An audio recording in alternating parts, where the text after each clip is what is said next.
اعوذ باللہ من الشیطان الرجیم بسم اللہ الرحمن الرحیم الحمد للہ رب العالمین وصلی اللہ علی محمد وآلہ الطیبین الطاہرین المعصومین واللعنۃ الدائمۃ علی اعدائہم اجمعین اما بعد فقد قال اللہ تبارک و تعالی فی کلام المجید و فرقان الحمید و قول الحق بسم اللہ الرحمن الرحیم واللہ جعل لکم من بیوتکم سکنا۔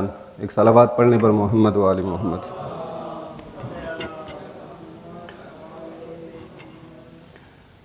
اسلام نے گھرانے اور خاندان کو بہت اہمیت دی ہے، اور خاندان معاشرے کی وہ اکائی ہے کہ جو ایک سالم اور آئیڈیل معاشرے کے لیے ایک اکائی کا درست اور سالم ہونا ضروری ہے۔ یعنی وہ واحد یا وہ اکائی ہے کہ اگر وہ سالم ہوگا، وہ درست ہوگا، تو معاشرہ بھی سالم ہوگا۔ ایک آئیڈیل معاشرے کی بنیاد ایک اچھے خاندان سے ہی شروع ہوتی ہے، اور اسی وجہ سے اسلام نے جس قدر خاندان فیملی کو اہمیت دی ہے، اس سے پہلے تاریخ میں اور نہ ہی کسی مکتب نہ کسی دین میں اس قدر اہمیت دی گئی۔ حتی یہودیت، مسیحیت جو کہ الہی ادیان ہیں، ان میں بھی خاندان کو اس طرح سے ویلیو اور اس طرح سے اہمیت نہیں دی گئی جس طرح سے اسلام نے اہمیت دی ہے، اور معاشرتی بہت سارے مسائل اور معاشرتی بہت ساری چیزوں کی بنیاد جو ہے وہ خاندان کو قرار دیا ہے۔ لہذا تشکیل خاندان کو اہمیت دی اسلام نے، اور ایسی چیزیں کہ جس کی وجہ سے خاندان یا فیملی کے اندر ٹوٹ پھوٹ ہو یا جدائی ہو یا اختلاف ہو، اس کی مذمت کیا اور ان خدشات کو دور کرنے کی کوشش کی ہے۔ اسلام نے نکاح کو پسند کیا لیکن طلاق کو ناپسند کیا ہے، اور جائز کاموں میں سے ایک ایسا کام کہ جس پر اللہ غضبناک ہوتا ہے باوجود اس کے کہ جائز ہے، اور کہا گیا کہ طلاق ہے، کیونکہ اس سے خاندان بکھر جاتا ہے۔ تو اس سے پتہ چلتا ہے کہ اسلام کس قدر خاندان اور اجتماع اور گھرانے کی اہمیت کا قائل ہے۔ اسلام کی نظر میں گھرانہ مرکز ہے عبودیت کا، کہ اللہ تعالیٰ کی عبودیت کی بنیاد پہ یہ گھرانہ جو ہے وہ تربیت پائے۔ اسلام کی نظر میں گھرانہ مرکز ہے تربیت کا، بچوں کی نسل جدید کی تربیت کا مرکز ہے۔ اسی طرح مرکز ہے مہر و محبت کا۔ اسلام کی نظر میں گھرانہ انسان کی ذہنی، روحانی اور معنوی طور پر تسکین اور سکون کا مرکز ہے۔ اسلام کی نظر میں گھرانہ رحمت کا مرکز ہے۔ یہ ساری آیات کا خلاصہ جو میں بیان کر رہا ہوں، قرآن میں اگر ہم خاندان کی اہمیت کے حوالے سے نگاہ دوڑائیں تو بہت ساری آیات ہیں۔ سب سے پہلے تو خود خاندان کا جو کنسیپٹ ہے یا گھرانے کی اہمیت ہے، یہ اسلام کے اندر یہ فطرت اور طبیعت کی بنیاد پہ ہے، کیونکہ اللہ تعالیٰ یہ ارشاد فرماتا ہے کہ اللہ تعالیٰ نے ہر چیز کے اندر زوجیت رکھی ہے۔ سبحان الذی خلق الازواج کلھا، پاک ہے وہ ذات کہ جس نے ہر چیز کے اندر اس نے جفت رکھے ہیں، جوڑے بنائے ہیں۔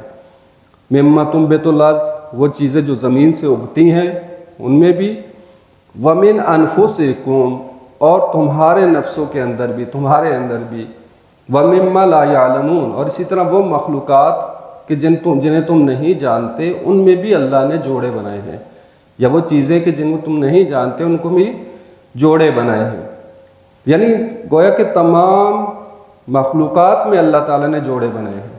یہ طبیعت ہے، یہ فطرت ہے جس کی طرف نشاندہی کی گئی ہے، اور اسی فطرت اور طبیعت کی بنیاد پر اسلام نے خاندان کی تشکیل اور خاندان کو اہمیت دی ہے۔ یعنی چونکہ اسلام ایک دین فطرت ہے، اسلام ایک دین طبیعت اور فطرت ہے، اور فطرت کے تقاضوں کے مطابق جو ہے اس نے عمل کیا، اور اسی وجہ سے شادی، بیاہ نکاح کو اہمیت دی چونکہ فطرت کے عین مطابق ہے دوسرے ادیان کی بنسبت. تو لہٰذا یہ ایک قانون فطرت یا آپ کہہ سکتے قانون عام جو ہے موجود ہے، جو کہ قرآن کی نظر میں ہر جگہ یہ زوجیت کا اور جوڑوں کا سلسلہ اللہ تعالیٰ نے قرار دیا ہے. اگر اسلام کی نگاہ میں دیکھیں تو کتنی زیادہ تاکید موجود ہے. رسول خدا نے کیا فرمایا؟ ان نکاح و سنتی، کہ نکاح شادی میری سنت ہے. فمن راغب عن سنتی، جو میری سنت سے روگردانی کرے گا فلیس منی، تو میرے سے نہیں ہے، وہ مجھ سے نہیں ہے. یعنی مجھ سے اس کا کوئی تعلق نہیں ہے، اسلام سے اس کا کوئی تعلق نہیں ہے. اور اسی طرح یہ قرآن کریم کی آیت سورہ نور میں ارشاد فرمایا. اچھا، سورہ نور جو ہے اس کو تاکید کی گئی ہے، خاص طور پر کہا گیا اپنی بچیوں کو، اپنے گھر والوں کو سورہ نور کی تعلیم دو، کیونکہ سورہ نور جو ہے بہت سارے ہمارے خاندانی مسائل سے متعلق ہے، بہت سارے احکام اور واجبات سے متعلق ہے، خاندان کے اندر، فیملی کے اندر پیدا ہونے والے مسائل اور ان کی تربیت سے متعلق ہے. اسی سورہ نور میں ارشاد فرمایا کہ وَانْكَحُوا الْأَيَامَ مِنْكُمْ وَالصَّالِحِينَ مِنْ عِبَادِكُمْ وَإِمَائِكُمْ، کہ تمہارے جو جوان ہیں یا غلام ہیں، جو کنیزیں ہیں، جو نیک اور صالح ہیں، ان کے نکاح کرو، اور ان یکون فقراء، اور فقر سے نہ ڈرو. اگر وہ فقیر ہیں تو اللہ کا وعدہ یہ ہے یغنیہم اللہ من فضل، اللہ اپنے فضل سے انہیں غنی کر دے گا. واللہ واسع علیم، اور اللہ تعالیٰ وسعت والا ہے اور جاننے والا بھی ہے. اور یہ اللہ تعالیٰ کا وعدہ ہے. چونکہ ہمارے اندر وہ توکل کی کیفیت نہیں رہی اتنی، اور ہم ظاہری اسباب کے اوپر زیادہ اعتماد کرتے ہیں، اسی وجہ سے جو ہے وہ آج ہمارے معاشروں میں شادی کی تاخیر کی ایک اہم سبب یہ بھی ہے کہ ابھی جاب نہیں ہے، ابھی گھر نہیں ہے، ابھی فلاں نہیں ہے، ابھی فلاں نہیں ہے، اور اس وجہ سے تاخیر پہ تاخیر ہوتی جاتی ہے. جبکہ اللہ تعالیٰ نے یہ وعدہ کیا اگر فقراء ہوگے تو غنی کر دے گا اللہ اپنے فضل سے، اور یہ اللہ تعالیٰ کا وعدہ ہے. اور اگر ہمیں وعدے کے اوپر یقین ہو تو یقیناً جو ہے وہ اللہ تعالیٰ اس وعدے کو پورا کرے گا.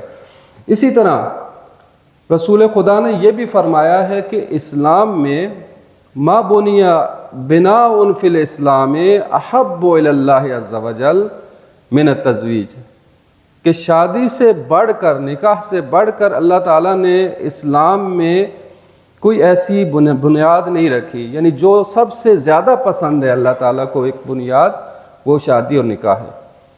کہ اسلام میں اس سے بڑھ کر، شادی سے بڑھ کر کوئی ایسی بنیاد نہیں رکھی گئی جو اللہ تعالیٰ کو محبوب ہو اور پسندیدہ ہو. یا رسول خدا کے بارے میں یہ روایت موجود ہے کہ رسول خدا نے رہبانیت سے منع فرمایا ہے، اور یہ فرمایا لا رہبانیت فی الاسلام، اسلام میں کوئی رہبانیت نہیں کہ انسان معاشرے سے کنارہ کشی اختیار کر لے، شادی نہ کرے اور جوگی بن کے یا اس طرح سے جنگلوں میں معاشرے سے کٹ کے رہ جائے، اور یہ بالکل شادی کی طرف اس کی رغبت نہ ہو. فرمایا لا رہبانیت فی الاسلام.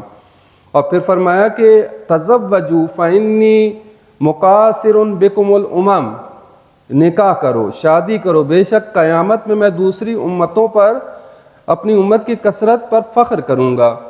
یہ جو ہے وہ رسول خدا صلی اللہ علیہ وسلم نے تشویق دلائی ہے، شوق دلایا ہے، گھر کی تشکیل، فیملی کی تشکیل کے اوپر اہمیت دی ہے. تو پس یہ اسی طرح سے اور بہت ساری آیات اور بہت ساری روایات جو ہمیں بتاتی ہیں کہ خاندان کی تشکیل کتنی ضروری اور کتنی اہم ہے، اور خاندان انسان کی روحی، روانی اور عاطفی تسکین کا باعث بنتا ہے. گھر کے اندر جو ہے وہ اسلام کی نظر میں گھر جو ہے وہ بہت ساری انسان کی فطری تقاضوں کو پورا کرتا ہے. انسان کے اندر جو پائے جانے والے فطری تقاضے ہیں وہ خاندان اور فیملی پر کرتی ہے. اور اسلام کی نظر میں خاندان یا خانوادہ جو ہے وہ بچوں کی تربیت کا مرکز ہے، نسل نو کی تربیت کا مرکز ہے. کہ قرآن نے یہ ارشاد فرمایا کہ وَهُوَ الَّذِي خَلَقَ مِنَ الْمَاءِ بَشَرًا فَجَعَلَهُ نَسَبًا وَسِحْرًا. سورہ فرقان میں ارشاد فرمایا کہ وہی ہے جس نے انسان کو پانی سے خلق کیا، انسان کو پانی سے خلق کیا اور اس کے بعد اس کے لیے رشتے قرار دیے، اس کے نسب میں بھی اور اس کے سسرالی رشتے قرار دیے، اور اس طرح سے فیملی تشکیل پاتی ہے، خاندان تشکیل پاتا ہے۔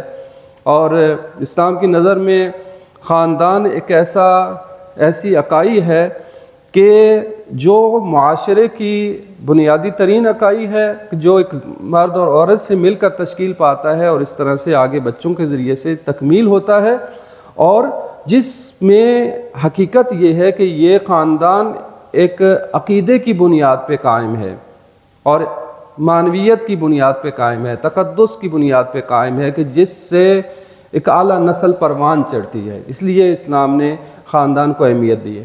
اب یہ جو تعبیر ہے اور جو ہماری آج کے لیکچر کا عنوان بھی تھا کہ گھر ایک جنت، یہ تعبیر ایک لطیف تعبیر ہے، اور جو ہمیں اس چیز کی طرف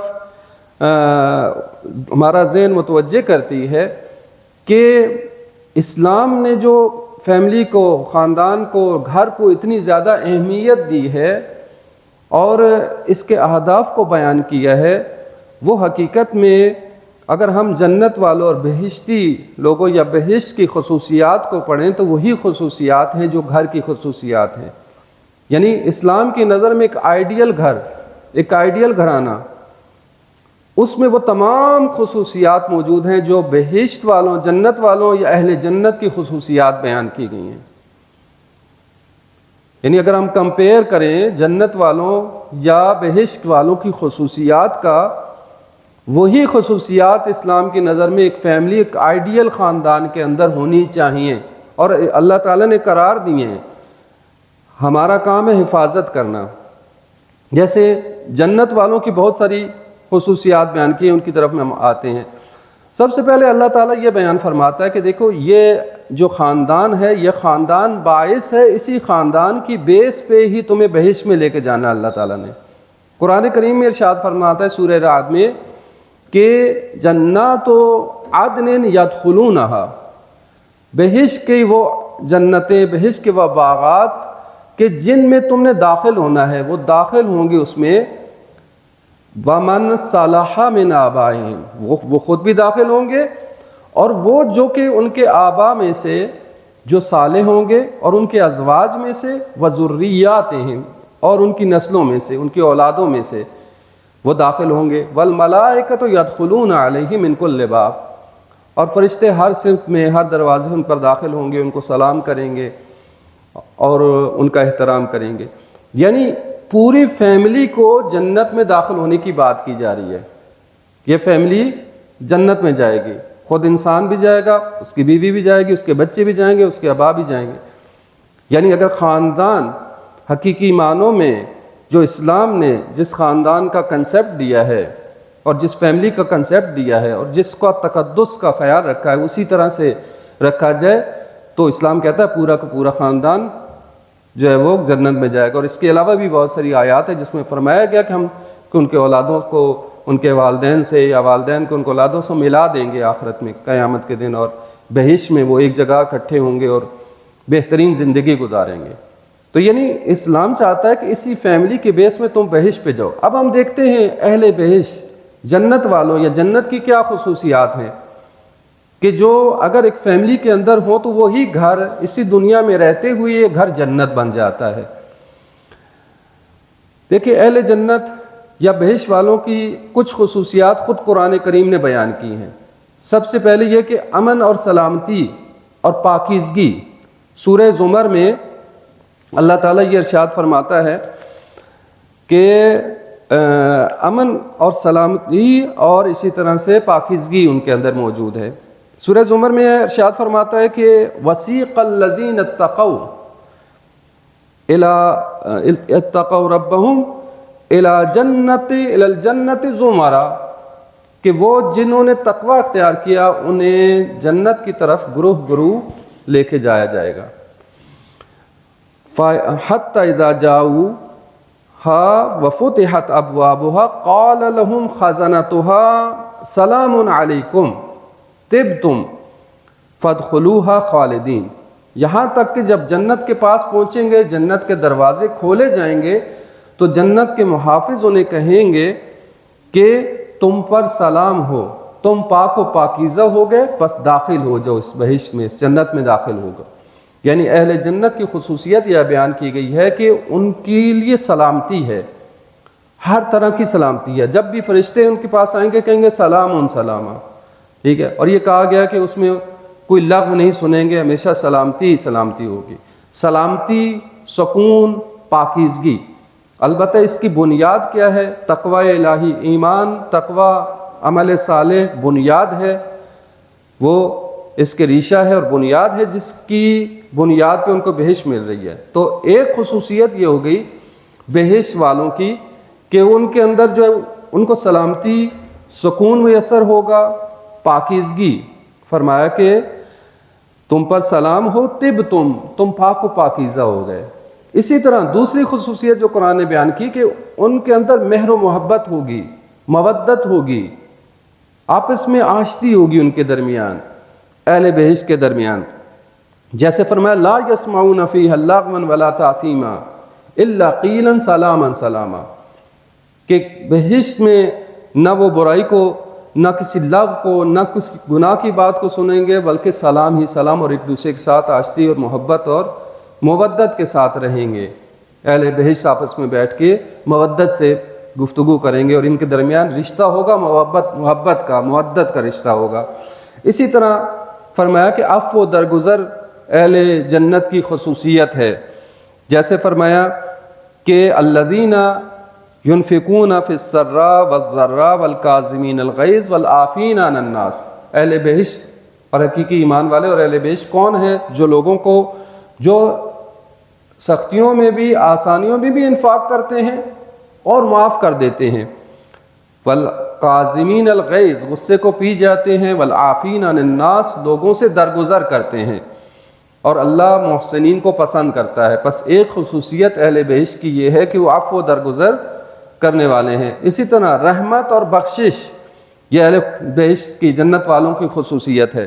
فَأَمَّا الَّذِينَ آمَنُوا وَعَمِلُوا الصَّالِحَاتِ فَيُدْخِلُهُمْ رَبُّهُمْ فِي رَحْمَتِهِ، کہ جو ایمان لائے، عمل صالح انجام دیا، تو ان کا رب انہیں اپنی رحمت میں داخل کرے گا۔ پس رحمت اور اسی طرح سے ان کے لیے بخشش ہے اور فوز عظیم ہے، فوز مبین ہے۔ یہ کچھ خصوصیات میں نے اہل بہشت کی بیان کی۔ جنت میں سکون ہے، جنت میں محبت ہے، جنت رحمت الہی ہے، جنت میں عفو درگزر ہے۔ یہ ساری خصوصیات بہشت والوں کی یا بہشت کی خصوصیات ہیں۔ اگر یہی خصوصیات ایک جنت کے ایک گھر کے اندر، جس کو اسلام نے بہت زیادہ اہمیت دی ہے اور تقدس دیا ہے، اگر ایک گھر کے اندر یہ خصوصیات ہوں تو یہ گھر اسی دنیا میں جنت ہے۔ یہ دنیا، اس دنیا میں جنت اور اسی دنیا میں بہشت ہے، اور آخرت میں بہشت کے لیے ان کو ہمیشہ کی بہشت دی جائے گی۔ اب دیکھتے ہیں قرآن نے کیا بیان کیا گھر کی اور اس مقدس رشتے کے حوالے سے۔ سورہ روم میں آیت نمبر 21 میں ارشاد فرماتا ہے وَمِنْ آیَاتِهِ أَنْ خَلَقَ لَكُم مِّنْ أَنفُسِكُمْ أَزْوَاجًا، اور یہ اللہ تعالیٰ اور اس کی آیات میں ہے، نشانیوں میں سے ہے کہ اس نے خلق کی تمہارے لیے ازواج، تمہارے لیے جوڑے خلق کیے، اور کس لیے؟ لِتَسْكُنُوا إِلَيْهَا، تاکہ ان بیویوں کی طرف، ان ہمسروں کی طرف، ان ازواج کی طرف تم جو سکون حاصل کرو۔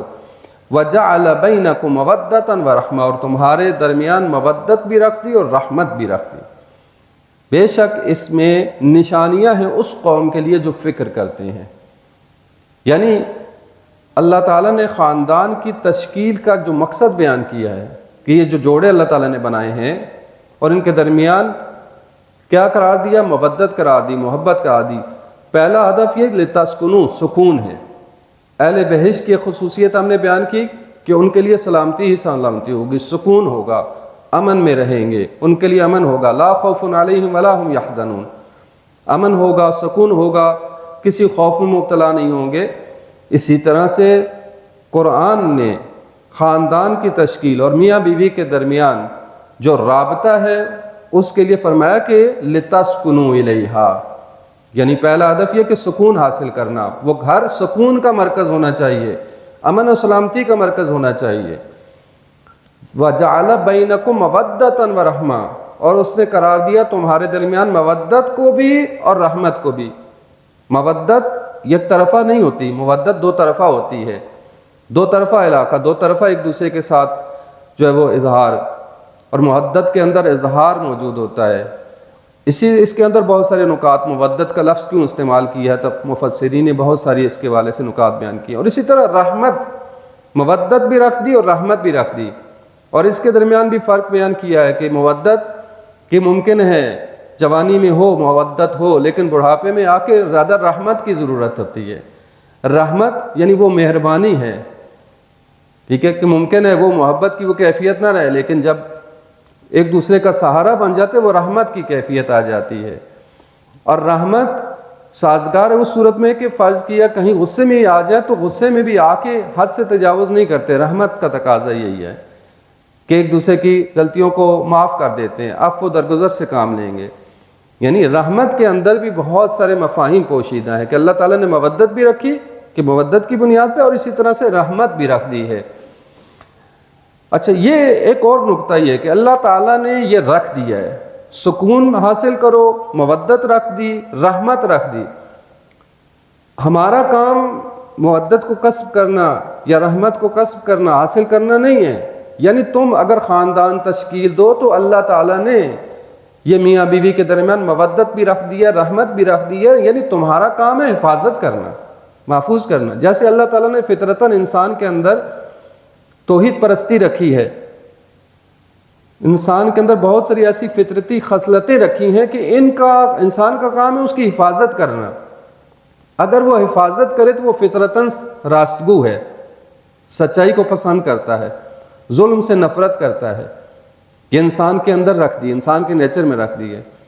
یعنی اگر انسان اپنی طبیعت کو سالم رکھے تو کبھی بھی جھوٹ کو پسند نہیں کرے گا، سچائی سے محبت کرے گا۔ یہ اگر ہم بچے جھوٹ بولنا شروع ہو جاتے ہیں یا بڑے جھوٹ بولتے ہیں تو بچپن سے ہی ان کے اندر وہ جھوٹ کی قباحت ختم کر دی گئی، بڑوں نے ان کو سکھا دیا ہے کہ کوئی بات نہیں، جھوٹ بولنے میں کوئی حرج نہیں ہے، جہاں پہ جھوٹ بول لیا کرو، یا جو ہے وہ دوسروں کو دینے کے لیے دھوکہ جھوٹ بول لیا کرو۔ اگر اپنی فطرت سالم پہ باقی رہے انسان تو کبھی جھوٹ نہیں بولے گا، جھوٹ سے نفرت کرے گا، ٹھیک ہے۔ اسی طرح اللہ تعالیٰ نے یہ رکھ دی ہیں، مودت رکھ دی ہے، فیملی کے اندر رکھ دی ہے، رحمت رکھ دی ہے، اس کی حفاظت کرنا تمہارا کام ہے۔ مودت اور محبت اور رحمت کب ختم ہو جاتی ہے فیملی کے اندر؟ کہ جب ذمہ داریوں کی طرف توجہ نہیں دی جاتی اور بہت سارے بیرونی عوامل کار فرما ہو جاتے ہیں، ان کی طرف اشارہ ہم کریں گے، جس کی وجہ سے یہ آہستہ آہستہ چیزیں ختم ہو جاتی ہیں، اور وہ گھر جو محبت کا مرکز ہونا چاہیے، جو رحمت کا مرکز ہونا چاہیے، اور جہاں سکون کا مرکز ہونا چاہیے، وہ ختم ہو جاتی ہیں وہ چیزیں۔ اللہ تعالیٰ نے رکھ دی ہے فطرتاً یہ چیزیں۔ اب ہم آتے ہیں اس چیز کی طرف کہ یہ گھر جس کو اللہ نے جنت نظیر قرار دیا ہے، یعنی وہ گھرانہ جو جنت کی مانند ہے، اور جس کے لیے فرمایا کہ اس میں سکون رکھا ہے، اس میں مودت رکھی ہے، اس میں رحمت رکھی ہے، یہ کب یہ چیزیں باقی رہیں گی؟ جب ذمہ داریوں کا احساس ہوگا، جب ایک دوسرے کے حقوق کو خیال رکھا جائے گا، جب میاں بیوی ایک دوسرے کے حقوق کا اور فرائض کا خیال رکھیں گے، اور اسی طرح سے بچوں کی نسبت حقوق اور فرائض کا خیال رکھا جائے گا، تو یہ گھر جنت کی مانند ہے۔ اس کو باقی رکھنے کے لیے ضروری ہے کہ حقوق و فرائض کا خیال رکھا جائے۔ یعنی اس نقطے کی طرف توجہ ضروری ہے کہ اللہ تعالیٰ نے سکون رکھ دیا ہے، رحمت رکھ دی ہے، مودت رکھ دی ہے۔ ہمارا کام ہے ان حقوق و فرائض کے ذریعے سے اس کو برقرار رکھنا، اس کو کم نہ ہونے دینا، بلکہ جو حقوق و فرائض آپ جو ہے وہ ان کے حقوق و فرائض پہ عمل پیرا ہوں گے، یہ بڑھتی رہے گی مودت، یہ رحمت بڑھتی رہے گی، یہ سکون بڑھتی رہے گی، اور یہ باعث بنے گا کہ یہی دنیاوی یہ گھرانہ کہ جو دنیا میں ہی بہشت کی منظر پیش کر رہا ہے اور نظارہ ہے جنت کا، یہ اخروی جنت کا باعث بنے گا، جو شروع میں نے آیت بیان کی۔ فرائض کے حوالے سے سب سے پہلا نقطہ یہ ہے، حقوق و فرائض کے حوالے سے اللہ تعالیٰ نے یہ ارشاد فرمایا کہ وَلَهُنَّ مِثْلُ الَّذِي عَلَيْهِنَّ بِالْمَعْرُوفِ، عورتوں کے لیے وہی حقوق ہیں جو مردوں کے لیے، شائستہ طریقے سے۔ دیکھیں اسلام کی نظر میں حقوق میں کوئی فرق نہیں ہے، ہاں ذمہ داریوں میں فرق ہے۔ آج جو بات کی جاتی ہے نا کہ مرد اور عورت کے درمیان جو ہے وہ اختلاف موجود ہے، فرض کیا جی اسلام نے کیوں نہیں برابری نہیں ہے، حقوق برابر ہیں، ذمہ داریاں میں اختلاف ہے۔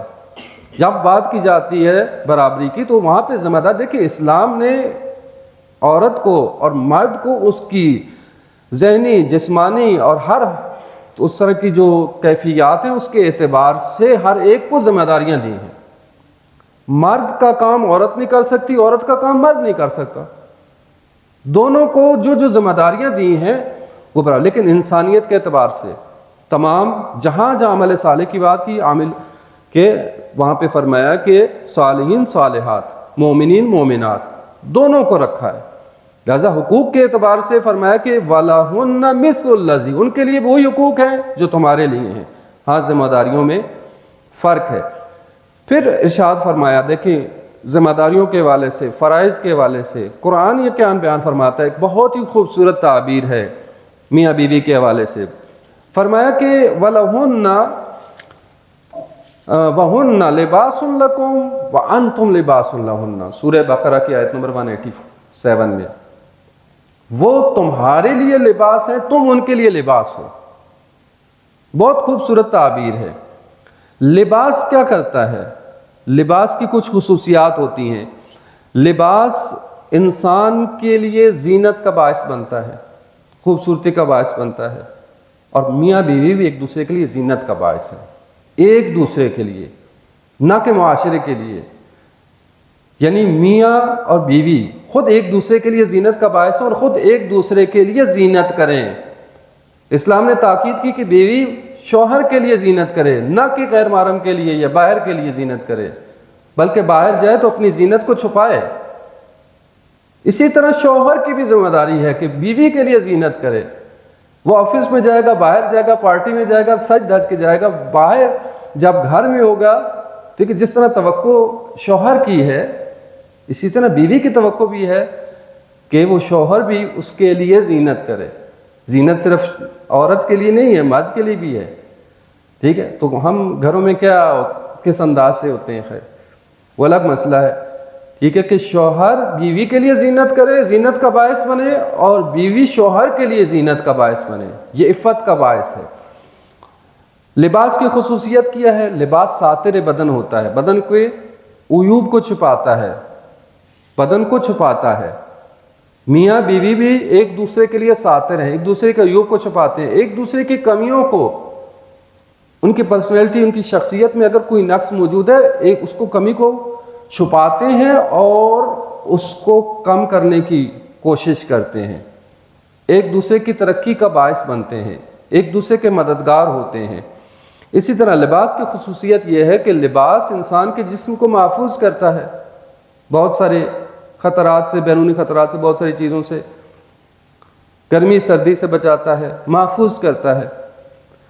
تو اسی طرح سے میاں بیوی ایک دوسرے کے لیے محافظ ہوتے ہیں، ایک دوسرے کے جسمانی اور روحانی خطرات سے بچاتے ہیں، روحانی خطرات سے بچاتے ہیں، ایک دوسرے کو برائیوں سے بچانے کا باعث بنتے ہیں، ایک دوسرے کو معاشرے کے بہت سارے مسائل اور الجھنوں سے بچانے کا باعث بنتے ہیں، گناہوں سے بچانے کا باعث بنتے ہیں، ایک دوسرے کے لیے معاون ہوتے ہیں، ٹھیک ہے۔ بہترین میاں بیوی وہ ہیں کہ جو ایک دوسرے کی معاون ہوں، ایک دوسرے کی مدد کریں اللہ کی اطاعت میں، ٹھیک ہے، اللہ کی اطاعت میں ایک دوسرے کی مدد کرتے ہیں۔ بہترین، جیسے کہ مولا علی علیہ السلام اور بی بی زہرا سلام اللہ علیہ کی سیرت میں فرمایا کہ بہترین جو ہے وہ جب رسول خدا نے پوچھا بی بی زہرا کے بارے میں کہ علی بی بی زہرا کو کیسا پایا آپ نے، کیسی بیوی پایا، فرمایا کہ نیمو عون، بہترین مددگار فی طاعت اللہ، اللہ کی اطاعت میں بہترین معاون پایا۔ ایک دوسرے کے معاون ہوتے ہیں اللہ کی اطاعت سے اور اللہ کی معصیت سے، نافرمانی سے، ایک دوسرے کی حفاظت کرتے ہیں، بچاتے ہیں ایک دوسرے کو۔ اسی طرح لباس کی خصوصیت یہ ہے کہ لباس انسان کے جسم کے ساتھ ٹچ ہوتا ہے اور اس کے درمیان کسی اور چیز کا فاصلہ نہیں ہوتا، یعنی جسم کے ساتھ قریبی رابطہ ہوتا ہے، کسی چیز کا فاصلہ نہیں ہوتا۔ میاں بیوی کے درمیان کی تیسرے بندے کی درمیان میں انوالومنٹ نہیں ہونی چاہیے، یہ اچھی تعبیر ہے۔ جب انوالومنٹ آ جاتی ہے تو وہاں پہ رشتوں میں مسائل پیدا ہو جاتے ہیں، وہاں پہ الجھنیں پیدا ہو جاتی ہیں، وہاں پہ اختلافات پیدا ہو جاتے ہیں۔ باعث سکون ہوتا ہے لباس، سکون کا باعث بنتا ہے۔ اسی طرح میاں بیوی ایک دوسرے کے سکون کا باعث ہے، لتسکنوا الیہا، سکون ایک دوسرے کا سکون کا۔ اسی طرح سے بہت سارے نقصانات سے بچاتا ہے۔ لباس کی بہت ساری خصوصیات ہیں۔ اگر یہی تعبیر لے لی جائے تو میاں بیوی ایک دوسرے کے حقوق اور فرائض کو ادا کریں۔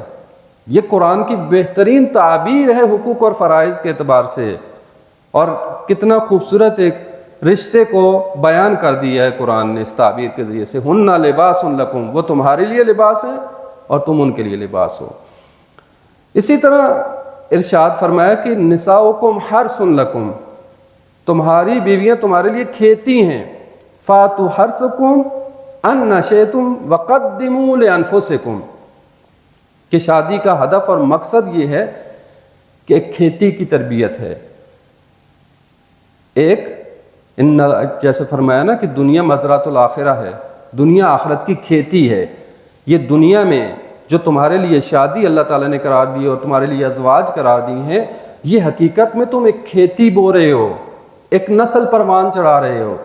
یعنی شادی کا ہدف اور مقصد یہ کہ وہ تمہارے لیے کھیتی ہے، بہترین فصل اگاؤ، اور یہ فصل کب تم کاشت کرو گے؟ وقدموا لانفسکم، اپنے لیے، اپنے آخرت کی زندگی کے لیے یہ جو فصل ہے، یہ جو مزرعہ ہے، اس کو آمادہ کرو، تیار کرو، تاکہ اس کا نتیجہ تمہیں آخرت میں ملے۔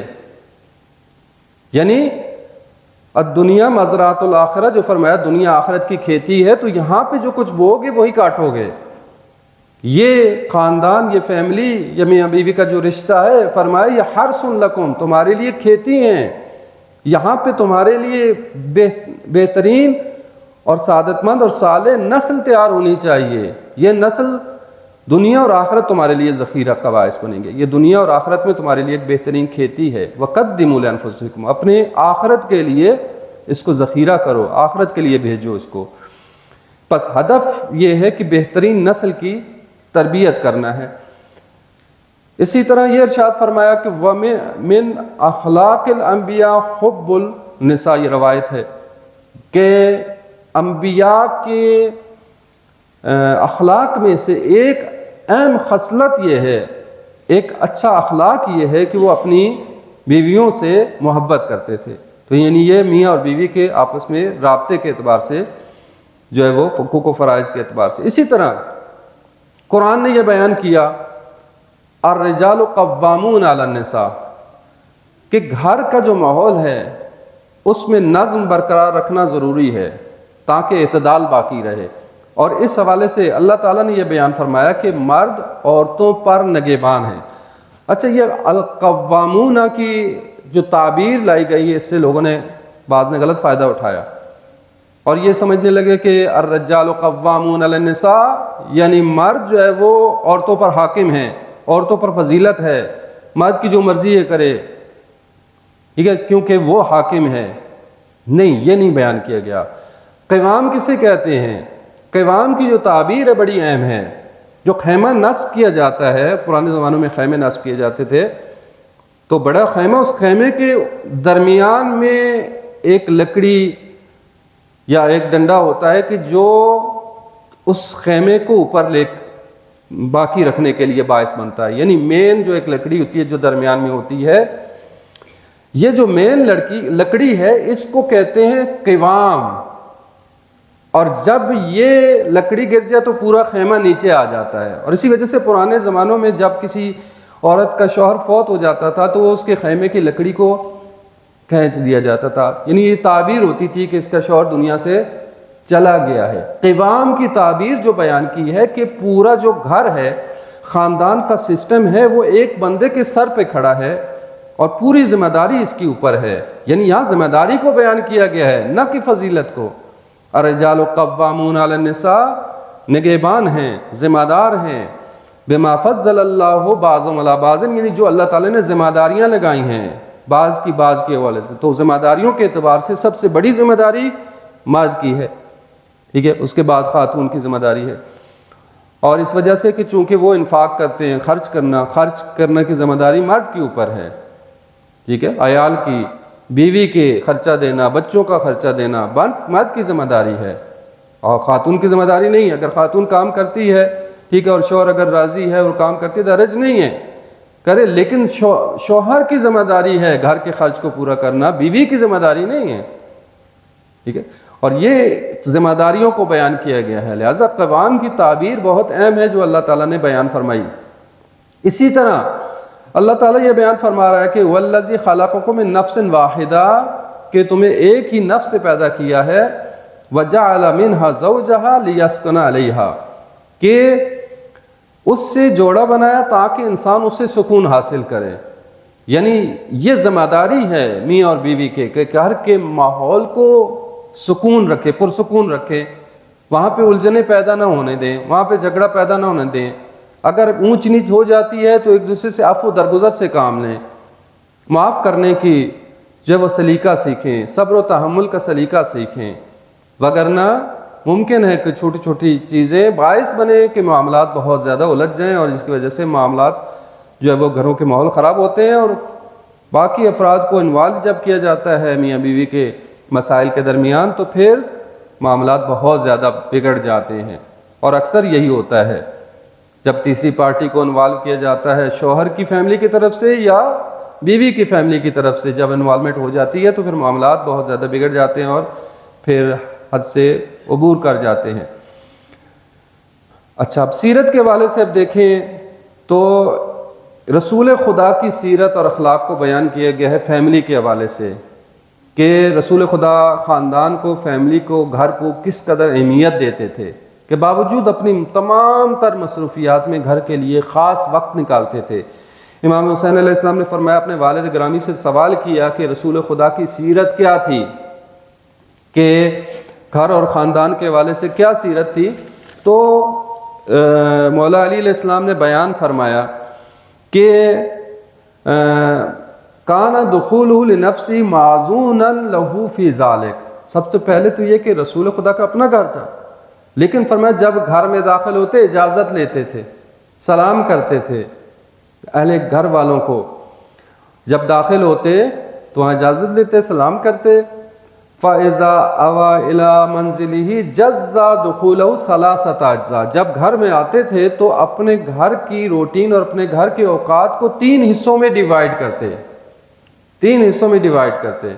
مثلا گھر میں اگر فرض کیا آپ 3 گھنٹے دے رہے ہیں، فرض کیا، یا فرض کیا آپ 12 گھنٹے دے رہے ہیں، تو اس کو 3 حصوں میں ڈیوائیڈ کرتے تھے، ٹھیک ہے، 3 حصوں میں ڈیوائیڈ کرتے ہیں، مثلا 4 گھنٹے کے حساب سے، فرض کیا 12 گھنٹے ہیں تو 3 حصوں میں ڈیوائیڈ کرتے 4 گھنٹوں کے حساب سے۔ اب فرمایا کہ یہ 3 حصے جو ہیں جزءاً للہ، ایک حصہ اللہ کے لیے یعنی اللہ کی عبادت، یعنی گھر عبودیت کا مرکز ہے، اس لیے کہا گیا کہ مسجد میں جاؤ، نماز جماعت میں شریک ہو، لیکن اپنے گھروں میں عبادت کو ترک نہ کرو۔ گھر کی معنویت کا باعث ہے۔ گھر میں جب آپ خاص طور پر سنت نماز جو ہے وہ گھر میں پڑھیں، نماز شب گھر میں پڑھیں، قرآن کی تلاوت گھر میں پڑھیں کریں، یہ باعث بنتا ہے برکت کا۔ اور یہ فرمایا گیا کہ وہ گھر کہ جس گھروں میں قرآن کی صبح شام تلاوت ہوتی ہے وہ گھر اہل آسمان کے لیے اس طرح چمکتے ہوئے دکھائی دیتے ہیں جیسے اہل زمین کو ستارے چمکتے ہوئے دکھائی دیتے ہیں۔ اور یہ بھی فرمایا رسول خدا نے کہ اپنے گھروں سے خدا کی عبادت کو ترک نہ کر دو، تعطیل نہ کر دو، کہ یہود و نصاراں کی طرح نہ ہو جانا کہ جنہوں نے کلیسوں میں، گرجوں میں تو جا کے اللہ کی عبادت کی لیکن اپنے گھروں میں اللہ کا ذکر نہیں کرتے۔ تو رسول خدا کی سنت یہ فرمایا کہ ایک حصہ گھر میں جب آتے تھے تو ایک حصہ اللہ کے لیے یعنی عبودیت الہی، خدا کی عبادت کرتے تھے۔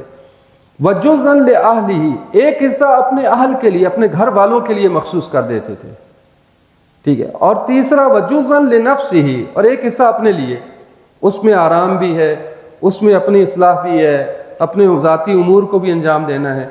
فرمایا کہ یہ جو تیسرا حصہ ہے ثم جزء بینہ وبین الناس، جو اپنا حصہ ہے اس کو 2 حصوں میں ڈیوائیڈ کرتے تھے، یعنی اللہ کا جو حصہ ہے وہ مخصوص اللہ کے لیے، عبادت الہی، مناجات الہی، قرآن کی تلاوت، جو بھی، ایک حصہ جو اہل کے لیے، گھر والوں کے لیے وہ ان کا، لیکن جو اپنا حصہ ہے اس کو 2 حصوں میں ڈیوائیڈ کر دیتے تھے، ایک اپنے لیے اور ایک لوگوں کے لیے، کہ کبھی کوئی ملنے کے لیے آ گیا، ٹھیک ہے، تو کوئی ملنے کے لیے آ گیا تو فرمایا کہ فَيَرِدُ ذَلِكَ بِالْخَاصَةِ عَلَى الْعَامَةِ، تو کوشش کرتے تھے کہ اس میں اہم افراد جو ہیں جن کا کوئی مقصد ہوتا تھا آنے کا اور کوئی سوال لے کے آتے تھے تو ان سے ملاقات کرتے تھے، یعنی آنے جانے والے لوگوں کے لیے رکھتے تھے، یعنی اپنے حصے کو تو حصوں میں ڈیوائڈ، اپنے حصے میں سے کم کر دیتے تھے لیکن یا اپنی استراحت میں سے کم کر دیتے، لیکن اپنے گھر والوں کے لیے جو ٹائم دینا ہے اس کو نہیں چھوڑتے تھے۔ آج ہم دیکھیں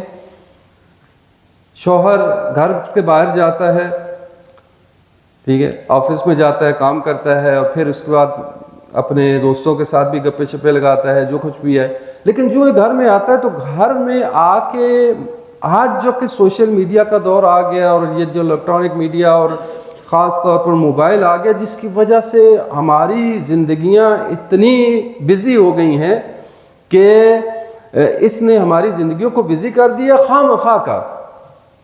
مخواہ بزی کر دیا، یعنی ایسا لگتا ہے ہم بہت بزی ہیں، حالانکہ ہمارے پاس بہت وقت ہوتا ہے۔ جتنا وقت ہم موبائل کو دے دیتے ہیں اتنا وقت ہم فیملی کو نہیں دیتے۔ گھر میں آتا ہے تو گھر میں آ کے بہت ساری فیملیز، بہت ساری ان شکایت آتی ہے کہ ہمارا شوہر باہر جاتا ہے، جب گھر آتا ہے تب بھی پتہ نہیں چلتا کہ گھر آیا بھی ہے کہ نہیں، کیونکہ گھر میں بھی آ کے موبائل پہ لگے رہتے ہیں، گھر میں بھی آ کے موبائل پہ لگے رہتے ہیں، نہ پتہ ہے بچے کہاں ہیں، کیا کر رہے ہیں، کیا نہیں کر رہے ہیں، بیوی کیا کر رہی ہے، کیا نہیں کر رہی ہے، بس کھانے کے وقت میں بھی موبائل لے کے ہاتھ میں لے لیں، ٹھیک ہے، یا خبریں لگا لیں یا ٹی وی دیکھنا شروع کر دیا۔ یہ گھر والوں کو ٹائم دینا نہیں کہلاتا۔ گھر والوں کو ٹائم دینے کا مطلب یہ کہ فقط مخصوص ہو انہی کے لیے، ان سے بات کی جائے، ان سے گفتگو کی جائے، ان کے مسائل کو سنا جائے۔ یہ رسول خدا کی سیرت تھی، اور اسی وجہ سے آج ہمارے گھروں میں جو مسائل اور پیچیدگیاں پیدا ہو رہی ہیں اس کی وجہ ایک یہ بھی ہے کہ ہم گھر میں بھی، گھر رہتے ہوئے بھی گھر والوں کو وقت نہیں دیتے۔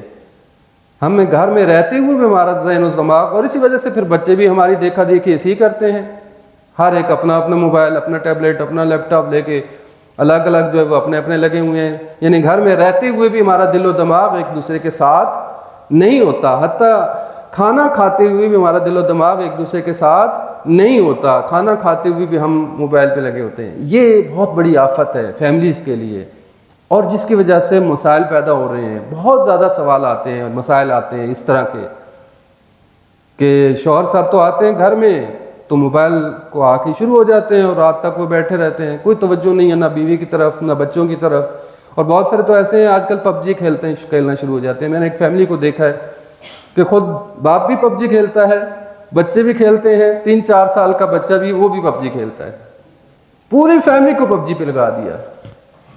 کیا ہوا؟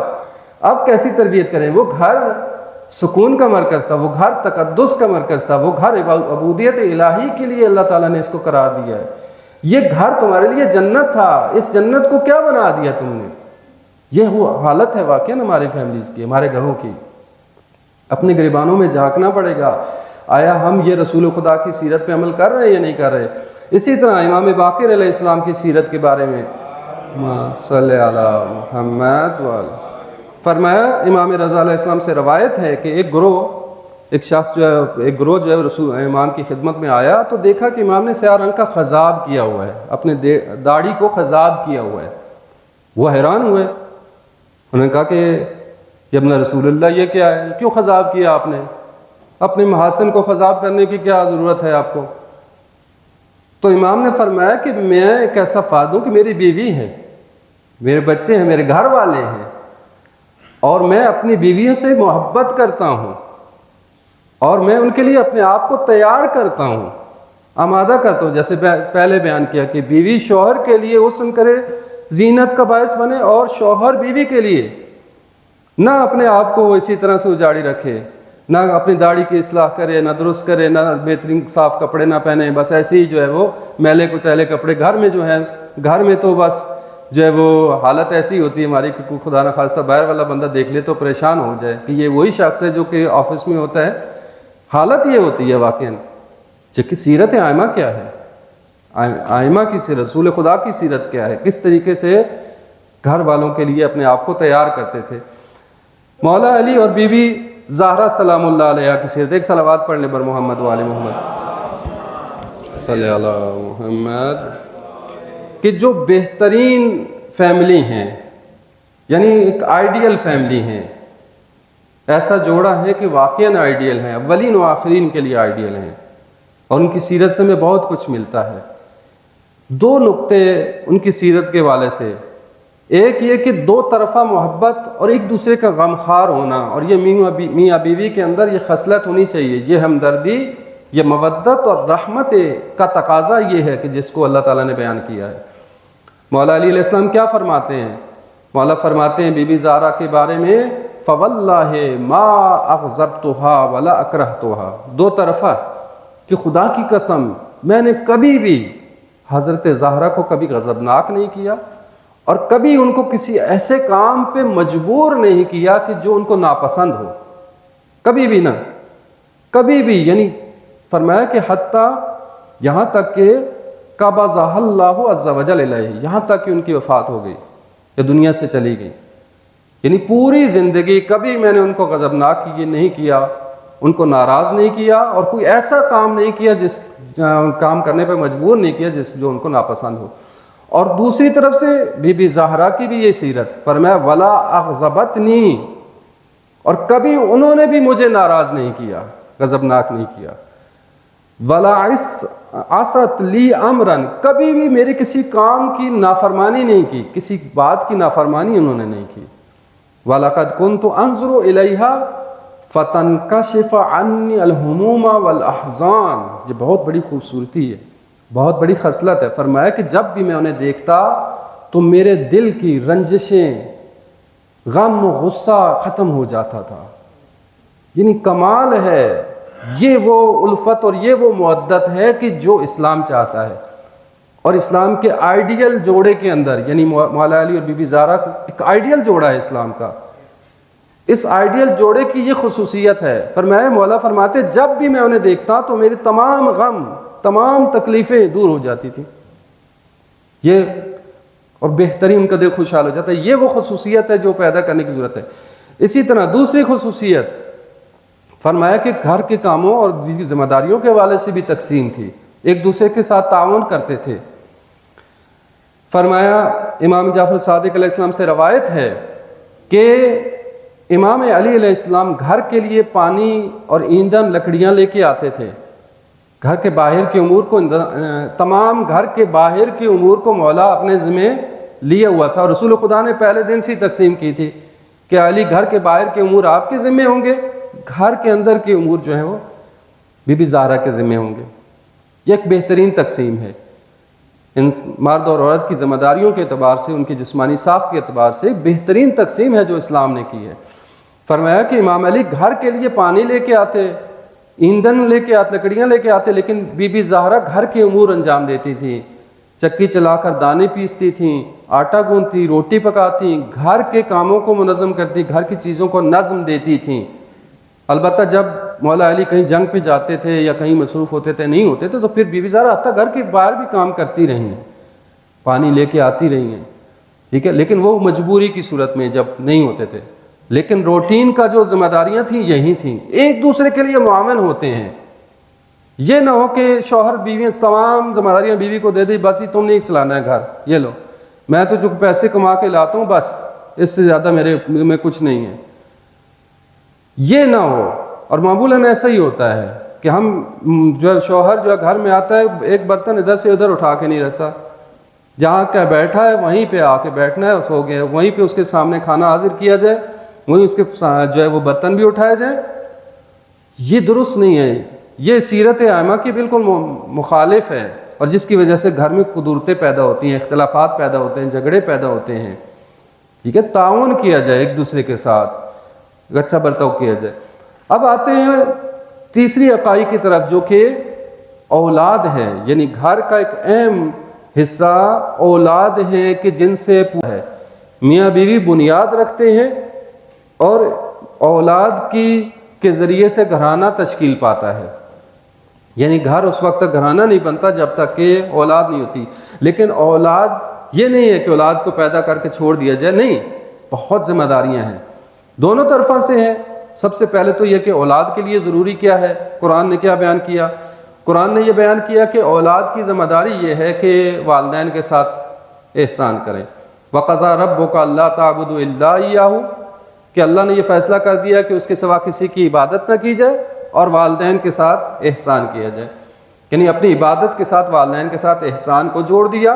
اور جب خاص طور پر والدین جب بوڑھے ہو جائیں تو پھر خاص طور پر تاکید کی گئی کہ جب ان میں سے جو ہے وہ ایک یا دونوں بوڑھے ہو جائیں تو انہیں اف تک نہ کہو، یعنی امام نے فرمایا کہ اگر اف سے کم تر بھی کوئی لفظ ہوتا تو خدا تعالیٰ اس کا بھی حکم دیتا، یعنی اگر والدین کو سختی کرتے ہیں تو اف تک نہ کہو، خاص طور پر جن کے والدین بوڑھے ہیں، تاکید ہے کہ انہیں اف تک نہ کہو، یعنی فرمایا کہ کم ترین لفظ کہ جس کی وجہ سے انسان آک ہو جاتا ہے والدین کا، وہ اف کہنا ہے۔ ضروری نہیں ہے کہ والدین آک ہی کریں انسان کو، روایت کے مطابق انسان اگر اف تک کہے یا والدین کو غصہ ہوتا ہے، جھگڑا کرتا ہے ان کے یا ان کی انسلٹ کرتا ہے تو خدا کی طرف سے وہ آک ہو جاتا ہے، آک کے والدین ہو جاتا ہے۔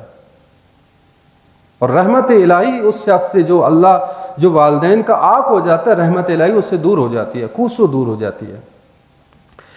فرمایا اور انہیں نہ جھڑکو اور ان کے ساتھ بڑی نرمی سے گفتگو کرو، مہر و محبت اور انکساری سے ان کے جو ہے وہ پیش آؤ اور ان کے لیے اپنے پہلو، اپنے کندھے جھکائے رکھو۔ وَخْفِضْ لَهُمَا جَنَاحَ الذُّلِّ، یعنی عاجزی کے ساتھ، انکساری کے ساتھ اپنے کندھوں کو جھکائے رکھو، اور ان سے یہ اور ہمیشہ خدا تعالیٰ سے یہ دعا بھی کرو کہ رب ارحمہما کما ربیانی صغیرا، پروردگار ان دونوں پہ اسی طرح رحم فرما جس طرح انہوں نے بچپن میں میری پرورش کی ہے، انہوں نے مجھے پال پوس کے بڑا کیا ہے، اب یہ ضعیف ہو چکے ہیں، بوڑھے ہو چکے ہیں، لہٰذا اب میری ذمہ داری یہ ہے کہ اب میں ان کی خیال رکھوں، اب میں ان کے اوپر احسان کروں۔ ٹھیک ہے، یہ احسان کے والے سے بھی ایک نقطہ موجود ہے کہ امام نے فرمایا کہ یہاں پہ لفظ احسان کیوں فرمایا ہے؟ احسان اس لیے کہ احسان میں یہ ہے کہ آپ کے والدین اگر کسی چیز کا تقاضا نہ بھی کریں، اس سے پہلے کہ وہ کسی چیز کا تقاضا کریں ان کی ضرورت کو پورا کر دیا جائے، یہ احسان ہے۔ اگر وہ کہیں کہ فلاں کام کرنا ہے تو یہ احسان نہیں ہے، احسان یہ ہے کہ ان کے کہے بغیر ان کی ضرورت کو پورا کر دیا جائے، یہ احسان ہوگا۔ تو احسان کی تاکید کی گئی۔ اچھا، اب والدین کی ذمہ داری، والدین کی زیادہ ذمہ داریاں ہیں، اس لیے بچوں کی ذمہ داری پہلے بیان کر دی کہ بچوں کی ذمہ داری یہ ہے کہ اطاعت کریں والدین کی اور ان کے ساتھ احسان کریں اور نرمی سے پیش آئیں، عزت و احترام کریں۔ لیکن والدین کی ذمہ داری بہت زیادہ ہے۔ سب سے پہلے یہ کہ مہر و محبت، بچوں کے دلوں میں محبت ڈالنا ہے، بچوں کے ساتھ محبت کا اظہار کریں گے تو ان کے دلوں میں مہر و محبت آئے گی۔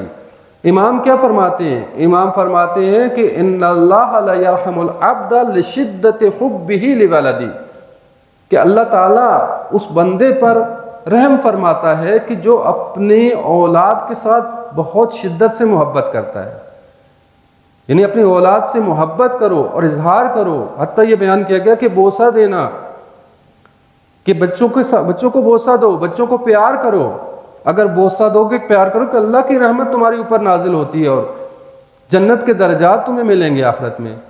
رسول خدا کی خدمت میں ایک شخص آیا، رسول خدا اپنے نواسوں کو پیار کر رہے ہیں، بوسہ دے رہے ہیں، اور شخص نے کہا کہ میری کتنی اولادیں، پتہ نہیں کتنے بیٹے ہیں، میں نے تو ایک کو بھی کبھی بوسہ بھی نہیں دیا۔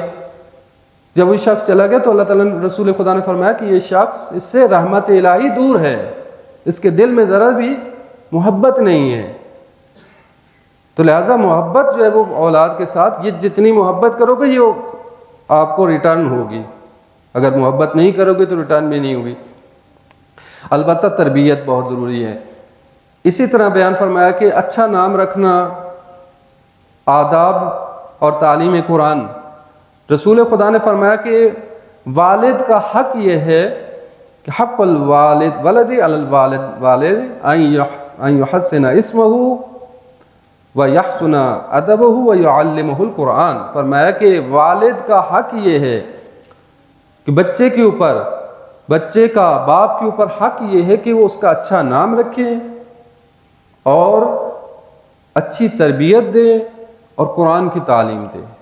قرآن کی تعلیم دینا فرض ہے والدین کے اوپر۔ بچے کو اچھا نام رکھنا، ٹھیک ہے، نام اچھا نام رکھا جائے، کوشش کی، جو کہ نام کا اثر ہوتا ہے، ٹھیک ہے، یہ نہ ہو کہ کسی پرانے بوڑھے انگریز کے نام پہ جو ہے وہ ہم بچوں کے نام رکھ دیں، نہیں، اسلامی نام رکھیں، کیونکہ نام کا اثر ہوتا ہے بچوں کے اوپر، بچے کی شخصیت کے اوپر، بچوں کی پرسنالٹی کے اوپر۔ رسول خدا اور ائمہ کی سیرت سے یہ ملتا ہے کہ ائمہ نے اور رسول خدا نے نام چینج کروائے ہیں، تبدیل کروائے ہیں بعض افراد کے، کہا یہ نہیں یہ رکھو، کیونکہ نام کا اثر ہوتا ہے۔ اچھا نام رکھے، اچھی تربیت کرے، اور اسی طرح سے قرآن کی تعلیم دے۔ اور اسی طرح اچھی تربیت کے حوالے سے ایک اور نقطہ بیان فرمایا کہ رسول خدا نے فرمایا اپنے بچوں کی 3 خصوصیات کی بنیاد پہ تربیت کرو، یعنی تمہاری تربیت کا مرکز اور محور 3 چیزیں ہونی چاہیے۔ وہ کون سی؟ اپنے نبی سے محبت کی بنیاد پہ، ان کے اہل بیت سے محبت کی بنیاد پہ، اور قراءت قرآن۔ یہ مرکز اور محور ہو، 3 خصلتیں، 3 خصوصیات کے مرکز پہ تربیت کرنی ہے۔ یعنی اگر یہ 3 خصلتیں اور خصوصیات اپنے بچوں کے اندر پیدا کر لو گے تو تمہارے بچے کبھی گمراہ نہیں ہوں گے، تمہارے بچے جو ہے وہ کبھی معاشرے کی برائیوں میں مبتلا نہیں ہوں گے۔ یہ 3 خصوصیات، ان 3 محوروں پہ، ان 3 خصوصیات کی بنیاد پہ اپنے بچوں کی تربیت کرو گے تو یہ بچے پوری زندگی کامیاب ہیں اور صالح افراد بنیں گے۔ اور اسی طرح بچوں کے ساتھ کھیلنا، بچوں کو وقت دیا جائے، جیسے فرماتے ہیں من کان عندہ صبی فلیتصاب لہ، امام کے فرمان ہے کہ جس کا بچہ ہو وہ اپنے بچے کے ساتھ بچوں والا رویہ رکھے، یعنی اس کے ساتھ کھیلے، جیسے بچے کھیلتے ہیں اس طرح سے کھیلے۔ بچوں کو وقت دیا جائے، خاص طور پر جب تک بچے چھوٹے ہیں، ابھی بلوغ کی منزل تک نہیں پہنچے، اس وقت تک بچوں کے ساتھ کھیلا جائے۔ اور جیسے بیان کیا گیا کہ 7 سال تک تمہارا بچہ تمہارے لیے بادشاہوں کی طرح سلوک کرو اس کے ساتھ، پھر اگلے 7 سال جو ہے وہ خادم کے طور پر، یعنی تھوڑے سختی کروں گی۔ وہ تربیت کا 7 سال کے بعد جو ہے 7 سے 14 سال کی عمر جو ہے ایسی ہے جس میں تربیت کرنی ہے، تھوڑی سختی کرو، اور پھر اس کے بعد جو اگلے 7 سال ہے تمہارے وزیر کے طور پر رہے، تمام کاموں میں اس کو شریک ٹھہراؤ۔ یہ تربیت کے لیے مراحل بیان کیے گے۔ تو پہلے 7 سال تو تمہارے لیے بچہ بادشاہ ہے، یعنی رسول خدا اپنے نواسوں کے لیے سواری بن رہے ہیں، کسی کو سکھا رہے ہیں، کندھے پہ بٹھا، یعنی جو فضائل ہم بیان کرتے ہیں مولا حسن مولا حسین کی، یہ ہمیں بھی جو تربیت کر رہے ہیں نا کہ بچوں کے لیے حتی سواری ناکہ بن رہے ہیں۔ تو بچوں کے ساتھ بچہ بن کے جو ہے وہ بیہیو کیا جائے اور ان کے ساتھ جو ہے وہ اچھے انداز سے تربیت کی جائے۔ اسی طرح بچوں کے درمیان عدالت کی رعایت کرنا، فرمایا کہ اتقوا اللہ وعدلوا بین اولادکم کما تحبون ان یبروکم۔ رسول خدا نے یہ فرمایا کہ اللہ کا تقوی اختیار کرو اور اپنی اولاد کے درمیان عدل سے کام لو، جیسا کہ تم چاہتے ہو کہ تمہارے ساتھ نیکی کریں، یعنی عدالت کی رعایت کرنا۔ اگر عدالت کی رعایت نہ کی جائے تو بچے جو ہے وہ ممکن ہے بعد میں ان کے درمیان میں بغض پیدا ہو جائے، کینہ پیدا ہو جائے، اور جس کی وجہ سے بہت سارے مسائل پیدا ہوتے ہیں۔ تو بس یہ اور اس طرح کے بہت ساری اہم نکات ہیں تربیت کے حوالے سے، چونکہ ہمارا اصل موضوع جو ٹاپک تربیت اولاد نہیں تھا اور اس پہ الگ سے بحث ہو سکتی ہے، لیکن ضمن میں گھرانے اور فیملی کے ضمن میں بات آئی کہ جب فیملی اور گھرانہ ہے تو اس گھرانے کے اندر ایک دوسرے کے تمام حقوق اور فرائض، ہر ایک فرد دوسرے کی نسبت ذمہ داری بھی رکھتا ہے اور حقوق بھی رکھتا ہے، میاں بیوی، اسی طرح سے بچے، اولاد اور والدین کی نسبت ذمہ داریاں۔ اگر ان ذمہ داریوں اور حقوق کا خیال رکھا جائے تو یہ گھر جنت بن سکتا ہے۔ اور اسلام نے گھر کو اہمیت دی ہے، تقدس دی ہے، اور یہ گھر جو ہے وہ جنت کی نظیر ہے، جنت کی مانند ہے، بہشت کی مانند ہے، کیونکہ اللہ تعالیٰ نے اس گھر کے اندر سکون رکھا ہے، اس گھر کے اندر مودت رکھی ہے، اس گھر کے اندر رحمت رکھی ہے، اس گھر کے اندر عفو و درگزر رکھی ہے، اس گھر کے اندر اللہ تعالیٰ اپنی رحمتیں نازل کرتا ہے۔ ٹھیک ہے، فی بیوت اذن اللہ ان ترفع ویذکر فیہ اسمہ، اللہ تعالیٰ ایسے گھروں کو رفعت دیتا ہے، بلندی عطا فرماتا ہے کہ جس میں اللہ تعالیٰ کا ذکر کیا جاتا ہے۔ وہ گھر جو عبودیت کا مرکز ہو، رحمت کا مرکز ہو، جس گھر میں پاکیزگی ہو، جس گھر میں عفت کا خیال رکھا جاتا ہو، جس گھر میں ایک دوسرے کے حقوق کا خیال رکھا جاتا ہو، وہ گھر اللہ کی رحمت کا مرکز بن جاتا ہے، اور وہ گھر اللہ تعالیٰ اس کو رفعت دیتا ہے، بلند کرتا ہے، اور یہاں تک کہ اس کو بہشت تک لے کے جاتا ہے۔ تو بس اسی گھر کو بہشت بنا سکتے ہیں اگر ہم اسلامی اصولوں اور قرآنی اصولوں کے مطابق اپنے گھروں کو لے کے چلیں، اور انشاءاللہ اللہ تعالیٰ ہمیں توفیق عطا فرمائے، کیونکہ سب سے اہم معاشرے کی اصلاح کے لیے سب سے اہم قدم یہ ہے کہ گھروں کی اصلاح کی جائے، فیملیز کے اندر جو اصلاح کی جائے. اچھا گھرانہ تشکیل پائے گا تو اسی بنیاد پہ ایک اچھا معاشرہ تشکیل پائے گا. یعنی گھر سے شروع ہوتا ہے معاملہ اور پھر جو ہے وہ پروان چڑھتا ہے اور یہاں تک کہ پورا معاشرہ اصلاح پذیر ہو جاتا ہے. اب اگر کوئی اس معاملے میں سوال ہو تو اب سوال کر سکتے ہیں. وصلی اللہ علی محمد وآلہ الطیبین الطاہرین. اللہ تعالی ہم سب کو قرآن کریم اور ائمہ معصومین رسول خدا صلی اللہ علیہ وآلہ وسلم کی سیرت حسنہ کو سمجھنے، پڑھنے اور اس پر عمل پیرا ہونے کی توفیق عطا فرمائے. ایک صلوات پڑھ لیں بر محمد وآلہ محمد. اللہم صلی